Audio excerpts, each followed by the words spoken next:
Bismillahirrahmanirrahim. Assalamualaikum warahmatullahi wabarakatuh. Alhamdulillahi rabbil alamin. Wassalatu wassalamu ala ashrafil anbiya'i wal mursalin Sayyidina Muhammadin wa ala alihi wa sahbihi ajma'in. Subhanaka la ilma lana illa ma 'allamtana innaka antal alimul hakim.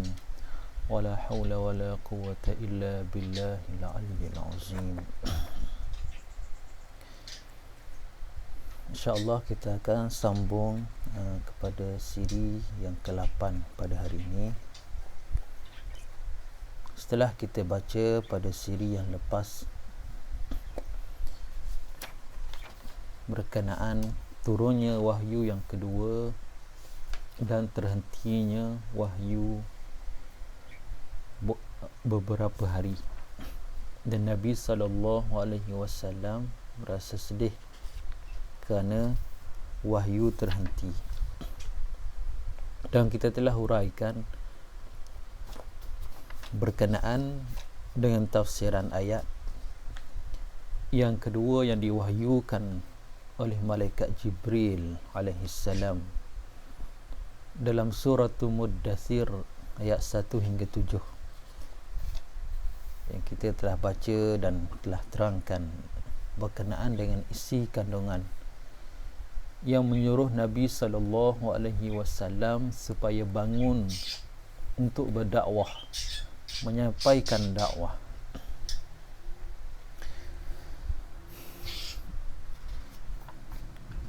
Dan pada hari ini kita akan membincangkan berkenaan dengan tahap-tahap dakwah. Dakwah secara bisirri, secara sembunyi-sembunyi selama 3 tahun di Mekah. Yang kedua, dakwah secara terbuka kepada semua penduduk Mekah. Dan yang ketiga, dakwah di luar Mekah sehingga Nabi SAW berhijrah ke Taif, dan para sahabat radhiyallahu anhuma yang diketuai oleh Sayyidina Ja'far bin Abi Talib berhijrah ke Habsyah. Itulah tahap-tahap dakwah, 3 tahap dakwah yang Nabi SAW lalui ketika berada dalam tempoh dakwah di Mekah selama 13 tahun. Dan pada hari ini kita akan membincangkan dakwah secara sembunyi-sembunyi dan 8 orang yang digelar as-sabiqunal awwalun, orang-orang yang pertama memeluk Islam menurut Al-Mubarakfuri rahimahullahu ta'ala dalam Rahiqul Maktum. Ada 8 orang sahabat terkemuka yang memeluk Islam yang digelar sebagai as-sabiqun al-awwalun. Di sana ada beberapa riwayat yang diriwayatkan oleh Ibnu Hisham rahimahullahu ta'ala dalam Siratun Nabawi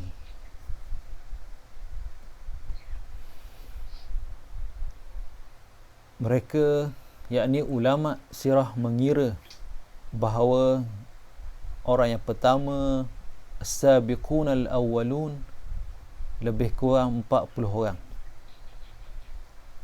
Dan Abdul Hadi Awan dalam Fiqhul Harakah menyebutkan ada 57 orang sahabat-sahabat dan daripada kabilah-kabilah yang kita akan bacakan nama yang disenaraikan dalam kitab beliau Fiqhul Harakah. Allah Subhanahu wa ta'ala mengutuskan Nabi SAW sebagaimana firman Allah Ta'ala dalam Suratul Nahl, walaqad ba'atsna fi kulli ummatin rasulan an i'budullaha wajtanibut taghut. Dan sesungguhnya kamu telah mengutuskan untuk tiap-tiap umat itu rasul untuk menyerukan dan sembahlah Allah sahaja dan jauhi taghut. Inilah tujuan Nabi SAW dan Rasul-Rasul sebelumnya diutus kepada tiap-tiap umat. Sebagaimana Nabi Musa AS diutuskan kepada Bani Israel, Nabi Isa, Nabi Daud, Nabi Sulaiman diutuskan kepada umat-umatnya. Tetapi Nabi SAW diutuskan oleh Allah kepada seluruh umat manusia hingga ke akhir zaman. Tujuannya adalah dua perkara saja. Yang pertama, tugas Rasul supaya ani'budullah, menyeru kepada umatnya menyembah Allah, wajtanibut taghut, dan menjauhi taghut. Taghut maknanya menyembah selain daripada Allah, harta benda, apa lagi yang disembah. Ada agama yang menyembah haiwan sebagai Tuhan, menyembah pokok-pokok. Dan sekarang ideologi yang mengarut, yang bertentangan dengan Islam, yang diseratkan secara halus melalui serangan pemikiran, Ghazwatul Fikr, membanding-bandingkan ayat Al-Quran dengan akal fikiran. Maka lahirlah fahaman sekularisme, pluralisme, komunis, etis, liberal, kapitalis, ideologi yang bertentangan, yang disebut oleh Allah Subhanahu wa taala dalam ayat yang saya bacakan tadi, wajtanibut taghut. Itulah taghut yang disembah selain daripada Allah Subhanahu wa taala. Dulu kita tengok syiriknya berlaku apabila kita sembah pokok, sembah manusia, mengagungkan manusia, menyembah raja-raja. Tapi sekarang menyembah ideologi yang bertentangan dengan Islam, terkeluar daripada firqah Ahli Sunnah wal Jamaah yang telah disepakati oleh para ulama. Nabi SAW diutuskan masa masyarakat jahiliah di Mekah ketika itu dalam keadaan sangat rosak, menyembah Tuhan selain daripada Allah dan menjalankan kehidupan dengan atas jalan kemaksiatan, tanpa panduan dan tanpa pedoman. Lalu Allah Subhanahu wa taala mengutuskan seorang rasul, iaitu Muhammad sallallahu alaihi wasallam, daripada kalangan Arab Quraisy sendiri, bukan daripada kaum lain.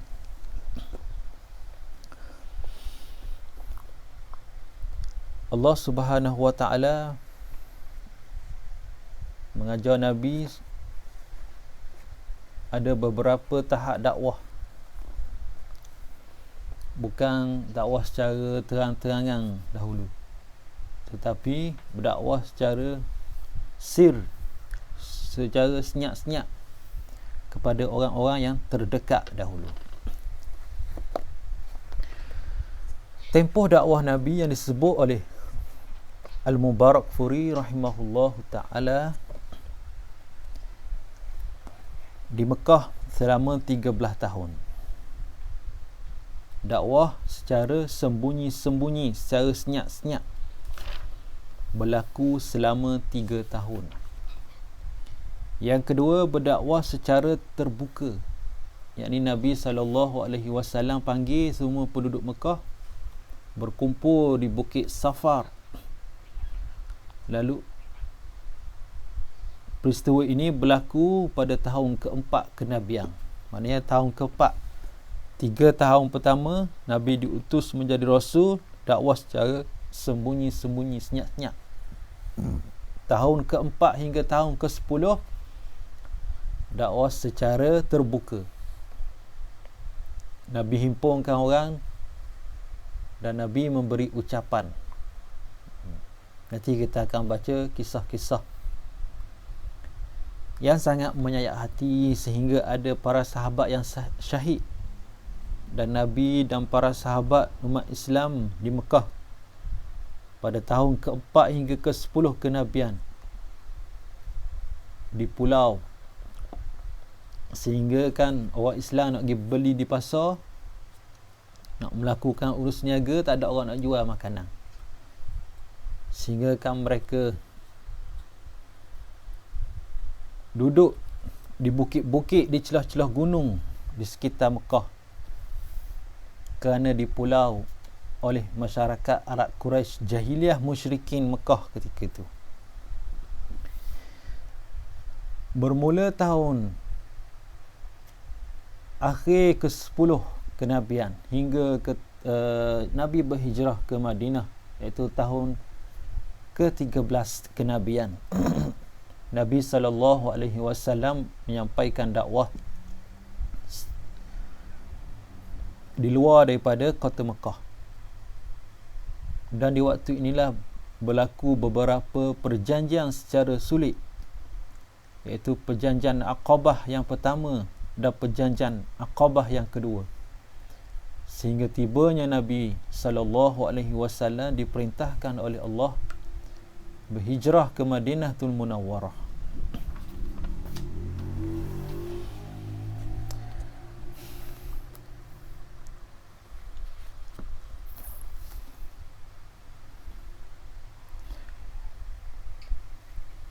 Tiga tahun menjalankan dakwah secara sembunyi.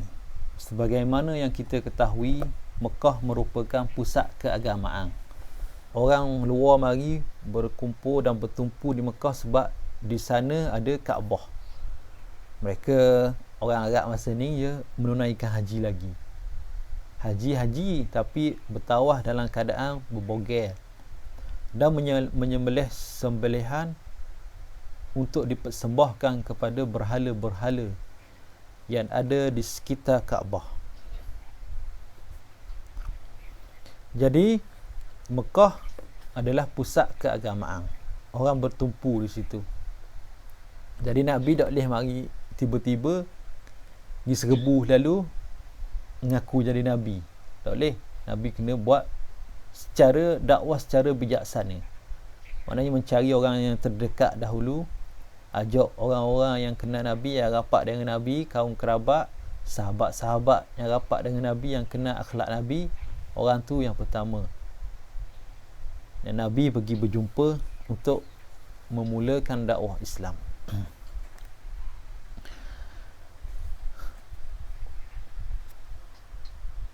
Kumpulan yang pertama memeluk Islam adalah sangat wajar. Sebabnya orang yang pertama memeluk Islam ni orang yang rapat dengan Nabi, yang kenal akhlak Nabi, yang tahu Nabi ni seorang yang amanah, mencintai kebenaran, kebaikan, dan dia tahu Nabi ni seorang yang sangat jujur. Jadi dia ajaklah orang-orang yang terdekat dahulu. Maka daripada orang yang tidak ragu sedikit pun terhadap keagungan dan keluhuran jiwa Rasulullah sallallahu alaihi wasallam serta kebenaran berita yang baginda bawa ini, tampillah sekumpulan manusia yang menyuruh seruan Islam. Dalam sejarah Islam, mereka dipanggil as-sabiqun al-awwalun, para pendahulu yang memeluk Islam, orang-orang yang terdahulu memeluk Islam. Orang yang pertama memeluk Islam ialah isteri Nabi sallallahu alaihi wasallam, Ummul Mukminin Sayyidatina Khadijah bintil Khuwailid. Kemudian diikuti oleh bekas hamba baginda, iaitu anak angkat Nabi sallallahu alaihi wasallam yang telah saya ceritakan pada segi yang lepas, iaitu Sayyidina Zaid bin Harithah bin Syarahbi bin Kalb. Seterusnya sepupu baginda, orang yang ketiga memeluk Islam ialah Ali bin Abu Talib, iaitu kanak-kanak budak-budak yang pertama memeluk Islam. Yang keempat, sahabat baginda yang terdekat, iaitu Sayyidina Abu Bakar As-Siddiq radhiyallahu anhu. Inilah 4 orang yang pertama yang memeluk Islam. 3 orang yang pertama memeluk Islam.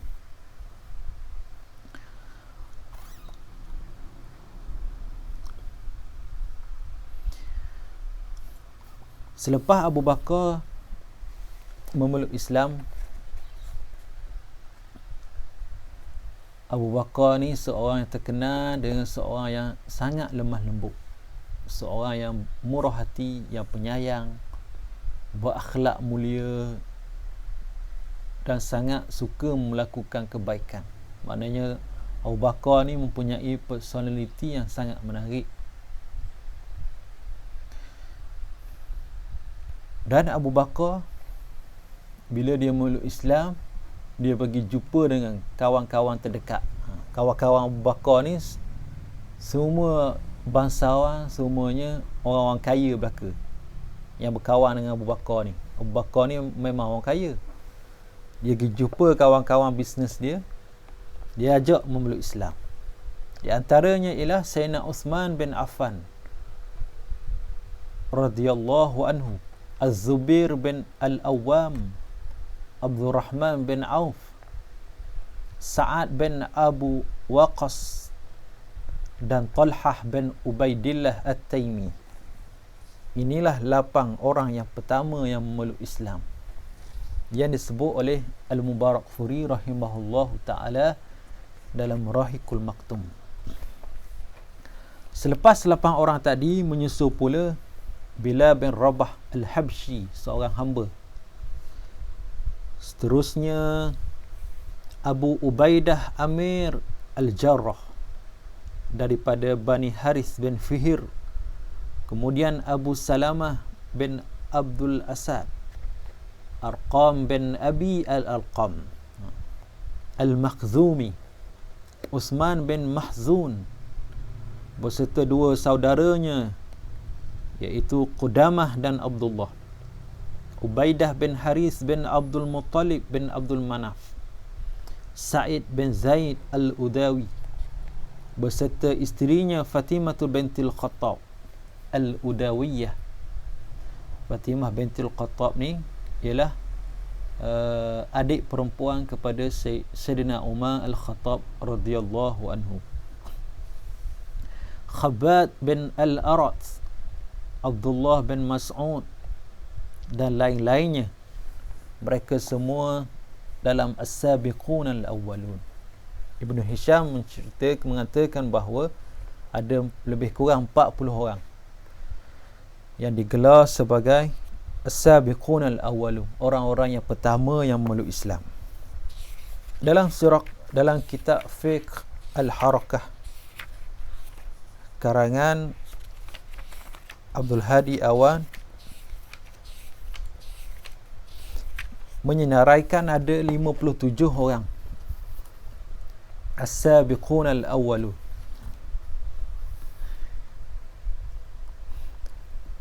Yang pertama, mereka yang memeluk Islam dari kalangan Bani Hashim. Ini mengikut kabilah. Maknanya Bani Hashim ni maknanya keturunan Nabi SAW. Yang pertama, Ummul Mukminin Khadijah bintil Khuwailid, Ali bin Abi Talib, Ja'far bin Abi Talib, Ummul Fadl bin Al-Harith binti Al-Harith, Ubaidah bin Al-Harith, Asma bintil Amis.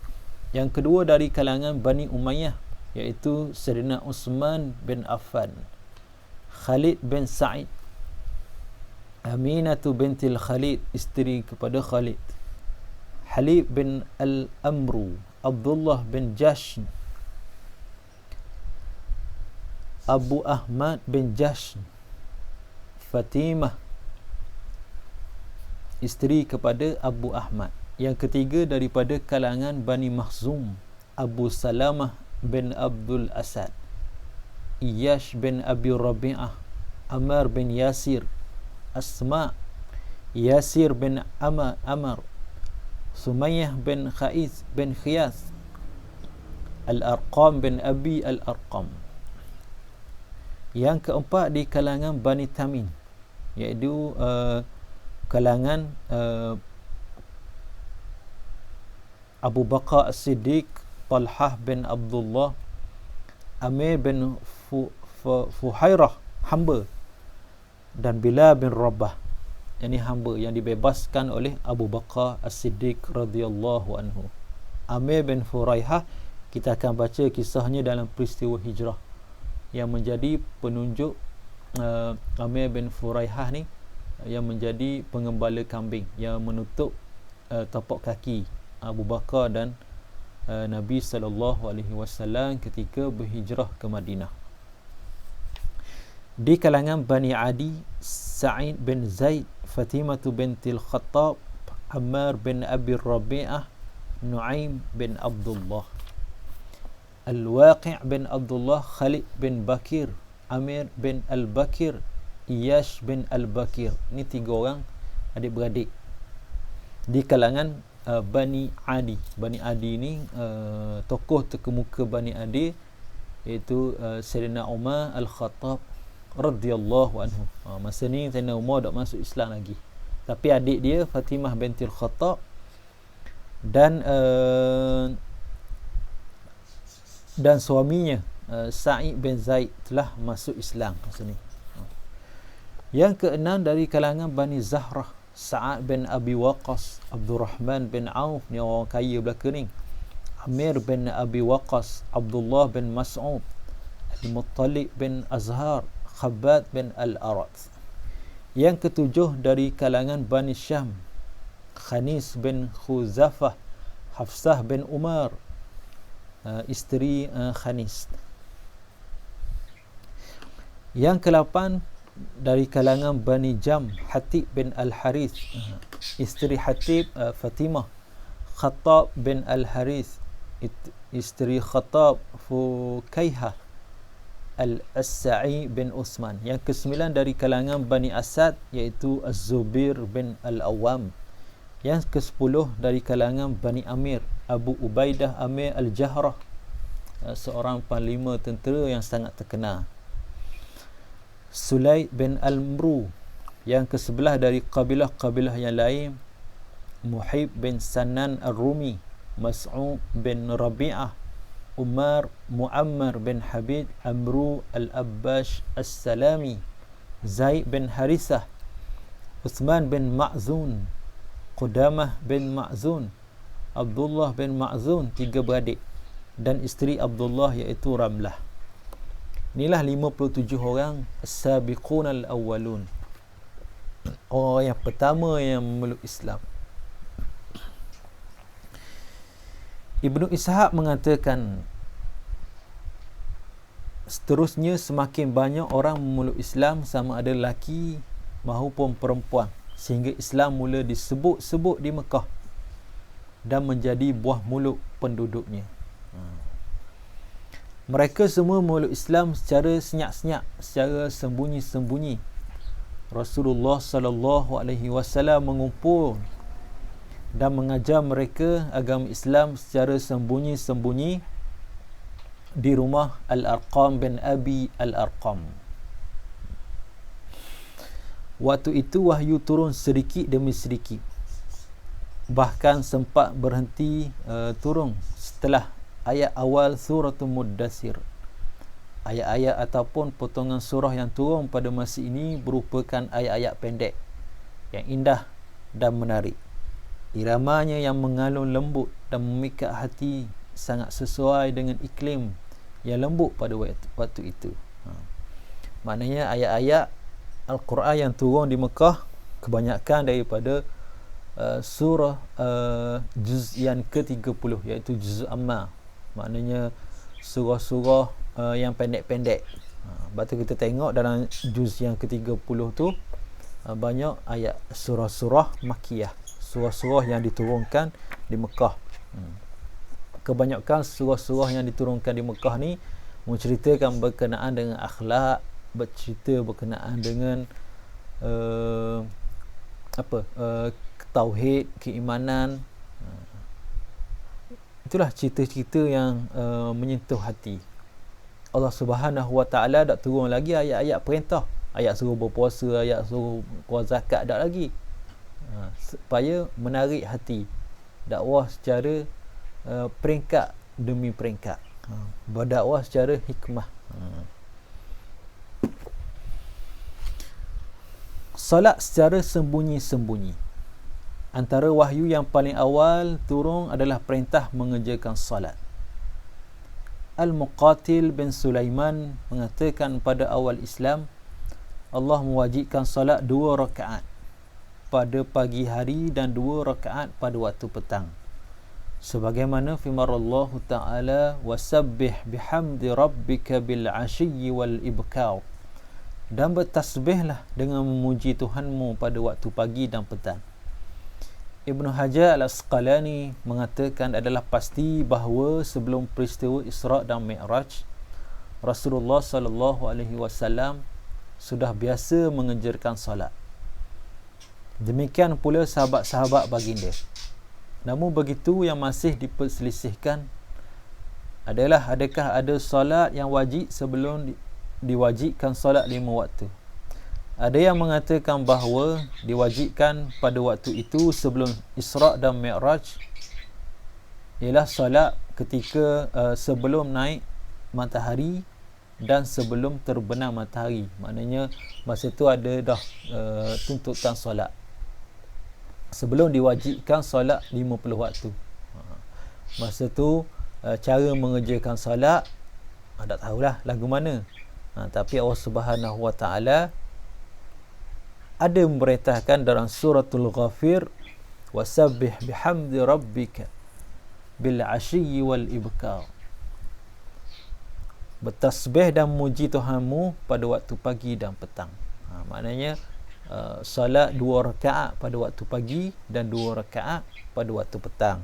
Inilah pendapat yang dinyatakan oleh Ibnu Hajar Al-Asqalani.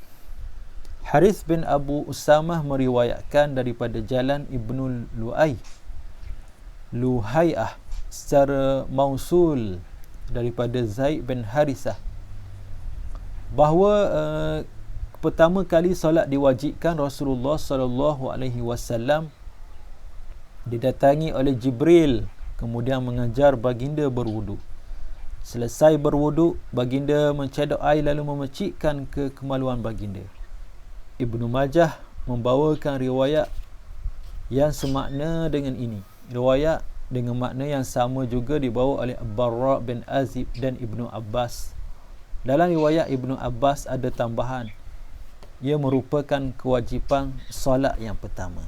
Disebutkan oleh Ibnu Hisham bahawa Nabi SAW dan para sahabat apabila datang waktu solat, mereka bergegas menuju ke tempat yang tersembunyi.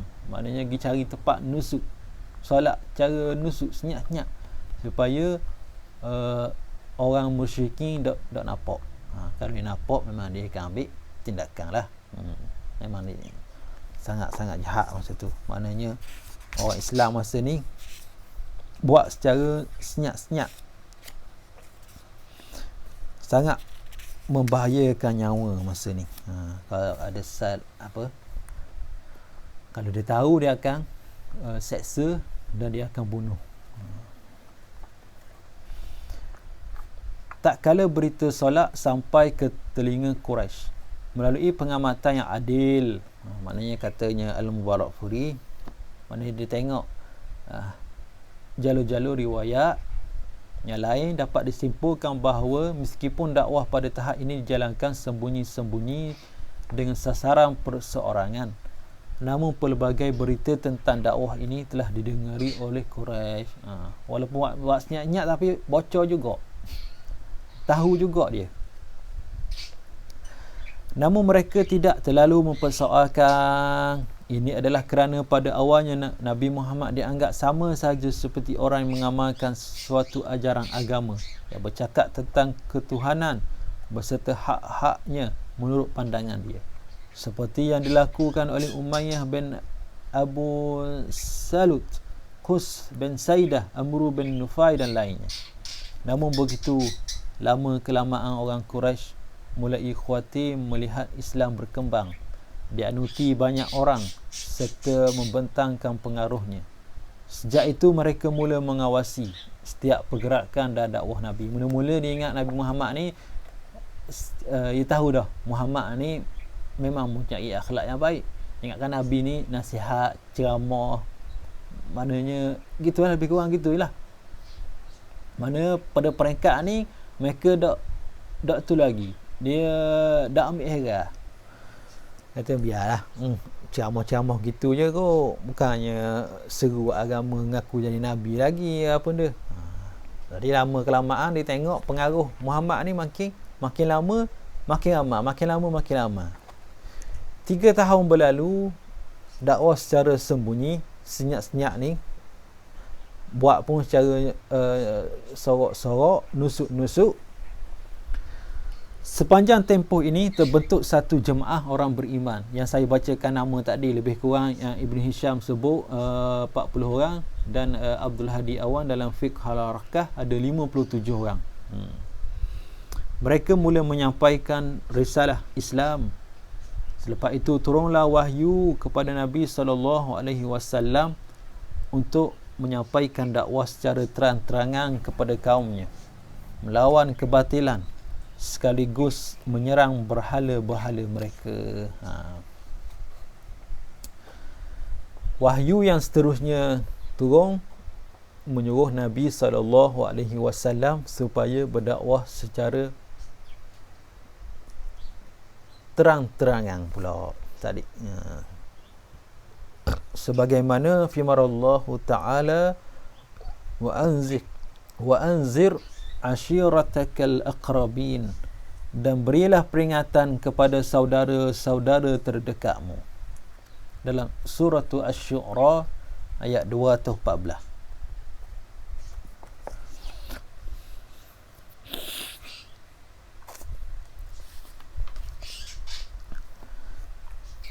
Tindakan pertama yang dilakukan oleh Rasulullah sallallahu alaihi wasallam setelah turunnya ayat yang tersebut ialah mereka, Nabi sallallahu alaihi wasallam memanggil kalangan Bani Hashim dahulu. Mereka pun datang berkumpul memenuhi panggilan. Tetapi Bani Muttalib bin Abdul Manaf yang juga turut datang, sehingga jumlah mereka yang hadir adalah kira-kira 45 orang. Mula-mula tahap dakwah 3 tahun secara senyap-senyap sembunyi kepada orang-orang yang terdekat, orang-orang yang dipercayai. Lalu Allah Ta'ala turunkan ayat dalam surah Asy-Syura supaya panggil saudara-saudara terdekat. Jadi Nabi panggil kaum kabilah Nabi dahulu, iaitu Bani Hashim. Al-Mubarakfuri menyatakan lebih kurang 45 orang yang hadir masa Nabi SAW panggil kali pertama.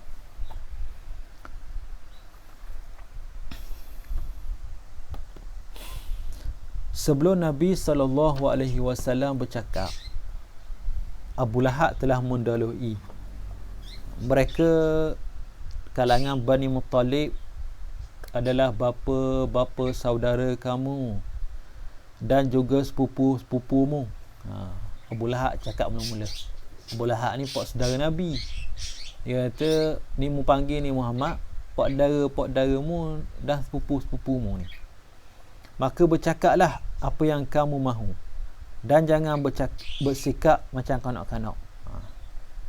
cakap molek dengan orang, dengan pak saudara, dengan sepupumu ni, jangan awak main gurau-gurau pula. Katanya Abu Lahab, ketahuilah bahawa kaummu Bani Hashim tidak mempunyai kekuatan di hadapan bangsa Arab.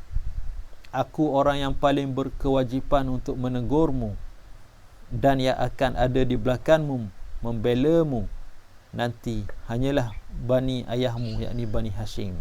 Katanya Abu Lahab cakap bolehlah. Bab Bani Hashim ni tak ada kuasa, tak orang. Kalau ada apa yang berlaku, aku akan tegurmu, dan kalau ada apa yang berlaku, aku akan belamu. Katanya Abu Lahab. Jika kamu tetap pada ada yang telah kamu lakukan, iaitu mengembangkan Islam secara sembunyi-sembunyi, maka itu lebih mudah bagi mereka untuk membelamu dibandingkan ketika kamu dimusuhi oleh seluruh suku Quraisy dan tambah lagi seluruh bangsa Arab kerana mengembangkan Islam secara terang-terangan. Di kesempatan berikutnya, Rasulullah sallallahu alaihi wasallam mereka berkumpul untuk kali kedua. Kali ini Rasulullah sallallahu alaihi wasallam bercakap kepada mereka. Hak kali pertama berkumpul 47 orang yang disebut oleh Al-Mubarak Furi. Abu Lahab cakap, dan dia tahu, dia dengar dah Muhammad ni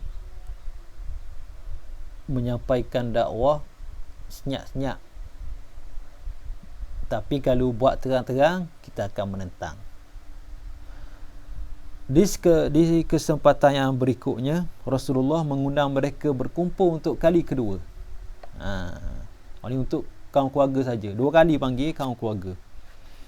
Kali ini Nabi SAW bercakap kepada mereka. Nabi cakap. Kali pertama Nabi tak cakap, Abu Lahab je cakap. Segala puji bagi Allah, Nabi kata. Aku memuji dan memohon pertolongannya. Aku beriman dan bertawakal kepadanya. Aku bersaksi bahawa tiada Tuhan melainkan Allah dan tiada sekutu baginya. Kemudian baginda meneruskan, seorang penunjuk jalan tidak akan membohongi keluarganya. Demi Allah yang tidak ada Tuhan melainkan Dia, sungguhnya aku adalah utusan Allah.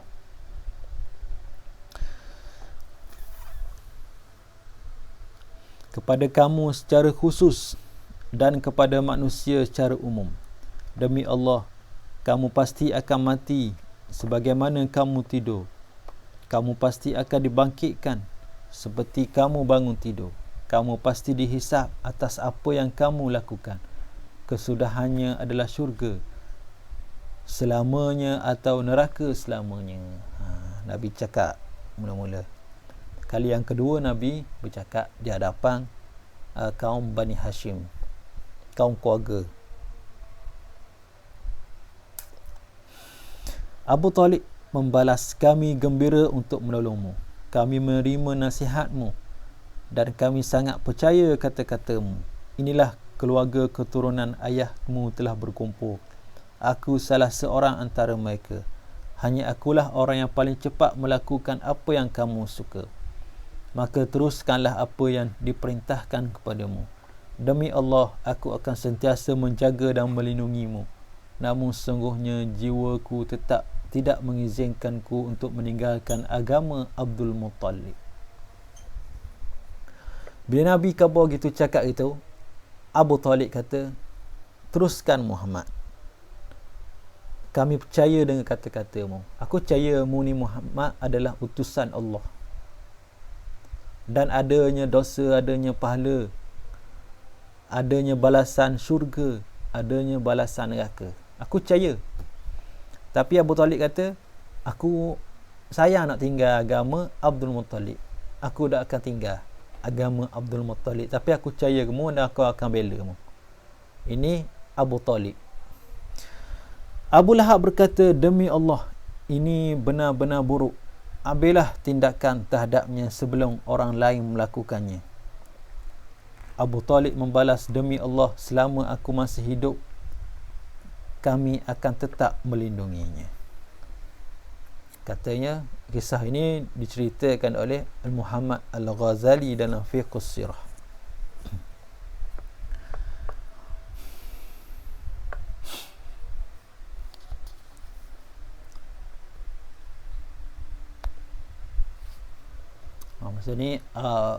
Masa ni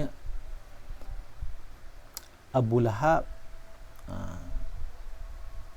dia tak tentang secara terang-terangan lagi, cuma dia marah dalam majlis ya. Dalam peristiwa di atas Bukit Safa nanti dia akan tentang Nabi secara terang-terangan. Abu Talib kata, aku akan bela Muhammad selagi mana aku ada dan selagi mana aku hidup, aku akan jaga dan aku akan lindungi Muhammad. Abu Lahab kata, kita kena ambil tindakan kepada Muhammad sebelum orang lain melakukannya. Katanya Abu Lahab. Ini masa ni dalam perhimpunan keluarga.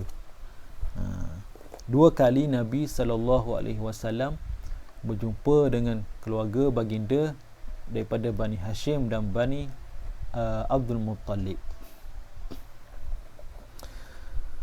Seterusnya ialah seruan di atas Bukit Safa. Imam Bukhari telah meriwayatkan satu kisah daripada Ibnu Abbas radhiyallahu anhuma. Ketika turunnya ayat dan berilah peringatan kepada saudara-saudara dekatmu, Nabi segera naik ke atas Bukit Safa. Ini riwayat Al-Bukhari. Maknanya bila turun ayat berilah peringatan kepada saudara-saudaramu, Nabi terus naik ke Bukit Safa. Kalau ikut riwayat Bukhari, 2 cerita, 2 pertemuan sebelum ni tidak berlaku. Maknanya Nabi terus pergi ke Bukit Safa. Baginda lantas memanggil suku-suku Quraisy dengan lantang. Hai Bani Fir, hai Bani Adi. Akhirnya mereka semua berkumpul di hadapan baginda.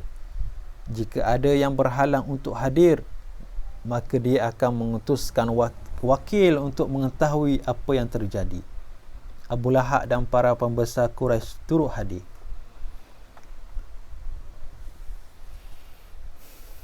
Nabi SAW ni sangat terkenal di Mekah. Jadi apa-apa yang keluar daripada mulut Nabi, semua orang nak tahu. Bila Nabi kumpul semua, Nabi ajak berkumpul, Nabi suruh berkumpul, mereka semua taat. Mereka semua dengar. Dan mereka mari berkumpul. Bagi orang yang uzur, yang sakit, yang tak boleh mari, dia hantar wakil. Dia kata, mu jadi wakil aku, mu pergi dengar. Mu tolong pergi dengar Muhammad nak khabar apa tu. Ini cerita yang diriwayatkan daripada jalur riwayat Ibnu Abbas. Hadis yang diriwayatkan oleh Imam Bukhari. Nabi SAW berkata kepada mereka, bertanya kepada penduduk Mekah yang dengan berbagai kabilah masa ni, mari, bagaimana pendapatmu jika aku kabarkan kepada kamu bahawa ada sepasukan berkuda di sebalik bukit ini, ini Bukit Safa ni, yang hendak menyerang kamu? Adakah kamu percaya kepadaku? Orang ramai menjawab, mereka semua jawab, ya, kami tidak pernah mendapati dirimu menipu. Mu ni orang yang al-amin, mu ni orang yang amanah, mu ni orang yang baik Muhammad. Mu khabar ada pasukan berkuda nak mari serang kita, ya, kita percaya. Maka baginda berkata lagi, kalau begitu, sesungguhnya aku memperingatkan kamu akan datangnya azab yang keras. Mendengarkan hal itu, Abu Lahab berkata dengan marah, Tabbalaka ya Muhammad, semoga kamu binasa sepanjang hari. Untuk inikah kamu mengumpulkan kami? Saat itulah turunnya wahyu, Tabbat yada abi lahabin wa tab. Binasalah kedua-dua tangan, ataupun celakalah kedua-dua tangan Abu Lahab. Dan seterusnya hingga ke akhir surah Al-Lahab. Ini riwayat Bukhari. Maknanya kalau ikut riwayat Bukhari, 2 pertemuan Nabi SAW dengan keluarga baginda tidak berlaku. Bila turunnya ayat dalam surah Asy-Syura, wa anzir ashiratakal aqrabin, dan berilah peringatan kepada saudara-saudara terdekatmu, Nabi terus menuju ke Bukit Safa. Nabi panggil semua penduduk-penduduk Mekah supaya berkumpul, dan Nabi tanya, kalau aku khabar ada satu pasukan berkuda di belakang Bukit Safa yang akan serang kamu, mu percaya tak? Ya, aku percaya. Dan pada hari ini aku akan khabar akan datang kepada kamu azab yang pedih, dan aku adalah utusan Allah. Maksudnya Abu Lahab bangun dan mengatakan, tabbalaka ya Muhammad, celakalah Muhammad. Dan Allah Subhanahu wa taala menurunkan ayat tabbat yada abi lahabin wa tab hingga akhir surah. Celakalah kedua-dua tangan Abu Lahab. Selepas ni kita akan sambung cerita daripada jalur riwayat Imam Muslim rahimahullahu taala berkenaan dengan seruan dakwah secara terang-terangan. Wallahu a'lam. Assalamualaikum warahmatullahi wabarakatuh.